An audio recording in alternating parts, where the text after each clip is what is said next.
Hey everyone, and welcome. Today, we're going to pull back the curtain on one of the most fundamental forces in our economy, and frankly, in our own daily lives. We're talking about the science of your choices, and more specifically, the economic concept of demand. So let's just dive right in.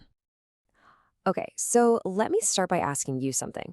Just think about the last thing you bought. A coffee, a new pair of headphones. Why that specific thing?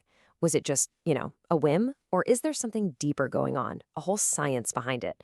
Well, that's exactly what we're here to figure out. All right, let's kick things off with the absolute basics. You see, when an economist talks about demand, they mean something really, really specific. And trust me, it's a whole lot more than just wanting something. See, in the world of economics, demand isn't just a wish. It's a solid concept with two absolutely critical parts. It's the amount of something that you are not just willing to buy, but also, and this is key, able to buy at a certain price right now. Both of those have to be true. So think of it like this. There are three keys you need to unlock demand. First up, you've got to actually desire the good. I mean, that's a given, right? But then you've got to be willing to actually open your wallet for it. And finally, number three, you need the ability to pay. You have to have the cash. Without all three, poof. In economic terms, there's no demand. Okay, and that leads us straight into maybe the most famous rule in all of economics, the law of demand. And honestly, it's super simple. You already get this. When the price of something goes up, we tend to buy less of it. When the price drops, we buy more. It's like a perfect seesaw, as long as everything else stays the same, of course. But here's where things get a little weird. So is this law like, the law of gravity? Totally unbreakable? Or are there some really bizarre situations where the whole thing just gets flipped completely on its head? Oh, you bet there are. First, you've got what are called Veblen goods. Think diamonds. The crazier the price tag, the more people want them, because it's all about status. Then there are Giffen goods, and this one is wild. For some low-income families, if the price of a basic food staple goes up, they might actually buy more of it. Why? Because now they definitely can't afford anything better. And of course, there are speculative goods, like stocks. When the price starts climbing, everyone rushes to buy in, betting it'll just keep going higher and higher. Okay, so we've covered the big market rules. But now, let's zoom in, weigh in, to where these choices actually get made. Right inside your head. This is the art of the decision. The magic word here is utility. It's just the fancy economics term for the satisfaction, the happiness, or the usefulness you get from something. It's the why. Why do you want that slice of pizza? It's all about the utility, the purest satisfaction you know you're going to get from it. And this leads to another huge idea, the law of diminishing marginal utility. Think about your morning coffee. That first cup, man, the satisfaction is off the charts, right? It's a lifesaver. The second one, yeah, it's still pretty good. But that third or maybe fourth cup, the extra little bit of happiness, that's the marginal utility, it just plummets. This is a fundamental truth for almost everything we consume. So, okay, you've got all these wants, all this utility you're chasing, but then, bam, reality hits. You've got a budget. Economists have a way of showing this with a formula. It looks a little scary, but all it's saying is that the price of one thing times how many you buy, plus the price of another thing times how many of that you buy, can't be more than M, which is just all the money you have. It's just a mathy way of saying you can't spend more than you've got. So what's your perfect choice? Well, economists call it consumer equilibrium, but really it's just about finding that absolute sweet spot. It's the point where what you want the most slams right into the hard line of what you can actually afford. That's where the decision magic happens. All right, so that's the story of how you decide what to buy. But here's the thing. You're not making these choices all alone in a bubble. So let's zoom out again and see how millions of us, all making our own little decisions, create these massive market forces. This is all about the power of the crowd. And a huge concept here is something called network externalities. Basically, it just means that the value of a product to you changes depending on how many other people are also using it. The classic example, a telephone.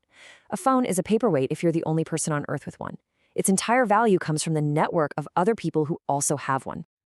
And this whole network thing can pull you into completely opposite directions. First, there's the bandwagon effect. The more people that hop on, the more valuable it becomes. Social media is the perfect example, right? You join because your friends are there. But then there's the complete opposite, the snob effect.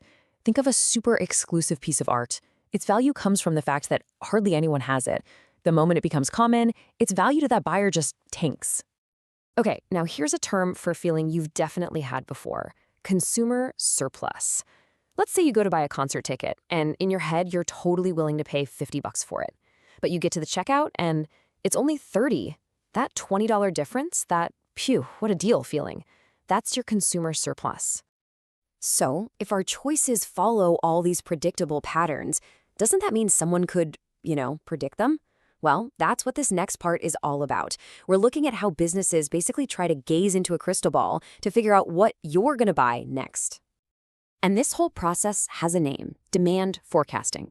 And believe me, it is a huge industry dedicated to predicting the future. These forecasts are what tell Apple how many iPhones to build, Starbucks how much coffee to order, and yeah, what ads pop up in your social media feed. Now, forecasters have two main toolkits they use. First, you've got qualitative methods. This is all about human judgment. Think expert panels, focus groups, customer surveys. Basically, asking people what they think. Then you have the quantitative methods. This is pure data. It's about digging into past sales numbers, finding trends, and using some fancy stats to project those trends into the future. Okay, for our final section, let's pull all of these threads together. We've talked about your brain, the crowd, the predictions, but why does this stuff really matter in the grand scheme of things? Because it turns out your tiny little choices are the very fuel that makes our entire economic engine run. It really all boils down to this one powerful idea: specialization. Look, you don't grow your own coffee beans or build your own laptop, right? You demand them. And that demand allows other people to specialize in being really, really good at making just those things, which is way more efficient for everyone. I mean, think about the alternative, the old school barter system. You'd have to trade your chickens for some bread. But that's a nightmare. You have to find someone who not only has bread, but also wants your chickens. That's why money was such a game changer. It's the great facilitator. It's this universal thing we all agree has value, and it lets this unbelievably complex web of supply and demand actually work.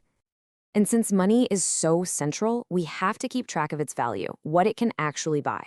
Economists do this using things called price indices. They're basically different ways of measuring the overall cost of living.